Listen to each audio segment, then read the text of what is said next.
देखिए हर खबर यहीं पर। सब्सक्राइब कीजिए TV9 भारतवर्ष।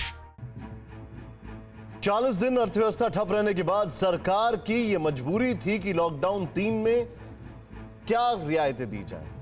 उसका मतलब यह नहीं है कि कोरोना काल से देश को मुक्ति मिल गई, क्योंकि अभी जो आंकड़े हमने आपको दिखाए वो सावधान करने वाले हैं कि भारत अभी वायरस के खतरे से उबरा नहीं है और इसीलिए आपको और सतर्क रहने की आवश्यकता है।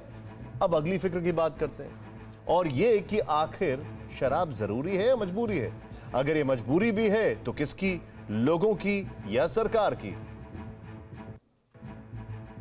कोरोना संक्रमण काल में दो बड़ी फिक्र है। पहली, कोरोना संक्रमण से आम जनता को बचाने के लिए पर्सनल डिस्टेंसिंग का पालन करना, और दूसरी, रुकी हुई अर्थव्यवस्था को फिर से पटरी पर लाना। इन दोनों फिक्र से निपटने के लिए दो तरह की व्यवस्था की गई। पहली, लॉकडाउन में ढील देकर हर पब्लिक प्लेस पर सोशल डिस्टेंसिंग का पालन सख्ती से कराया जाए, और दूसरी, जरूरी के साथ गैर जरूरी संस्थान भी नियंत्रित तरीके से खोले जाए।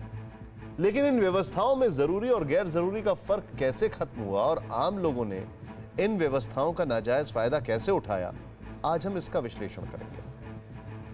सवाल यह है कि क्या कोरोना संक्रमण काल में जरूरी क्या है और गैर जरूरी क्या है, और आखिर सरकार को शराब की दुकान खोलने की जरूरत क्यों पड़ी।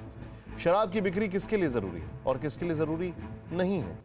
ये सवाल इसलिए खड़े हो रहे हैं क्योंकि लॉकडाउन के शुरू होते ही हम एक शब्द सबसे ज्यादा सुन रहे हैं। शब्द था एसेंशियल, यानी अति आवश्यक।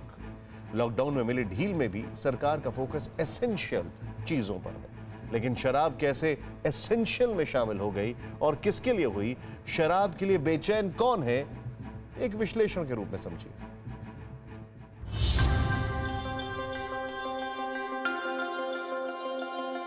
लॉकडाउन पार्ट 3 की शुरुआत से ही कई जरूरी और गैर जरूरी चीजों में रियायत दी गई है, लेकिन सबसे ज्यादा राहत महसूस की शराब पीने वालों ने। यह तस्वीर दिल्ली के लक्ष्मी नगर की है।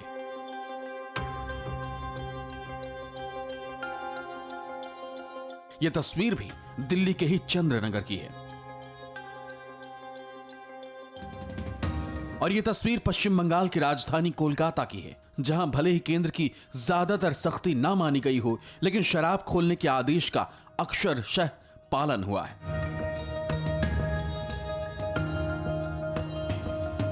ऐसी ही तस्वीरें देश भर की हैं, जिनसे यह तो समझ में आता है कि शराब के लत के शिकार जिन लोगों को लॉकडाउन के दौरान शराब नहीं मिली, वो शराब दुकानों को छूट मिलते ही वहां टूट पड़े।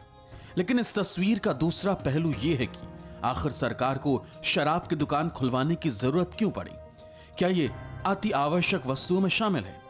पीने वालों से ज्यादा शराब की दुकान खोलने वालों के लिए सरकार क्यों बेसब्र हो गई? एक स्टडी के मुताबिक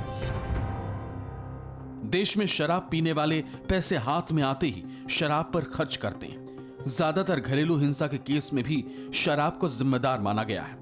लॉकडाउन के दौर में घरेलू हिंसा के केस में भी करीब 2 गुना बढ़ोतरी हुई है।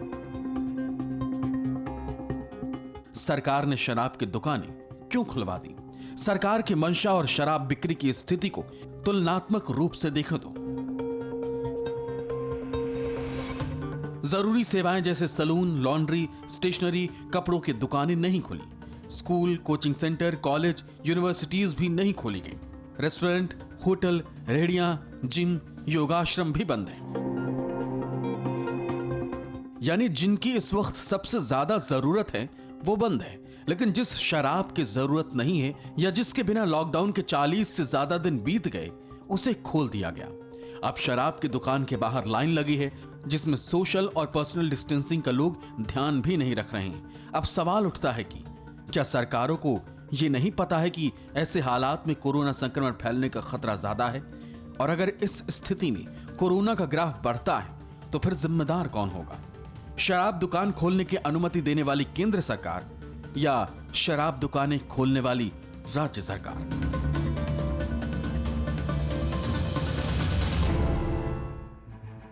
परवाह देश की, सोमवार से शुक्रवार रात 10 बजे TV9 भारतवर्ष पर।